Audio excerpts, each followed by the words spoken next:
আলহামদুলিল্লাহ, আমার পিছনে আপনারা যে মসজিদটি দেখতে পাচ্ছেন, এটি হচ্ছে মসজিদুল কুবা। আমি মসজিদুল কুবাতে আসার আগে এটার যে ইতিহাস আছে এটা একটু পড়ার চেষ্টা করেছি। তো ইতিহাস পরে আমি যতটুকু জানতে পেরেছি, এটা হচ্ছে আমাদের প্রিয় নবী হযরত মুহাম্মদ সাল্লাল্লাহু আলাইহি ওয়াসাল্লাম যখন মক্কা থেকে মদিনায় হিজরত করলেন, তখন তিনি এখানে, আমি যতটুকু জানি, এই যে কুবা যে এলাকাটা আছে মদিনার মধ্যে, এখানে তিনি প্রায় 14 দিনের মতো অবস্থান করছিলেন, আমি যতটুকু জানি বা যতটুকু পড়াশোনা করে জানতে পারছি।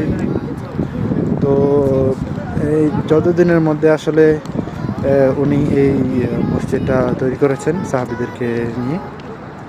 এবং এই মসজিদের ফজিলত হচ্ছে, কেউ যদি রুম থেকে উযু করে পবিত্রতা অর্জন করে এখানে এসে 2 রাকাত নফল নামাজ আদায় করে এই মসজিদে এসে, তাহলে তাকে একটি কবুল উমরা হজের সওয়াব দেওয়া হবে।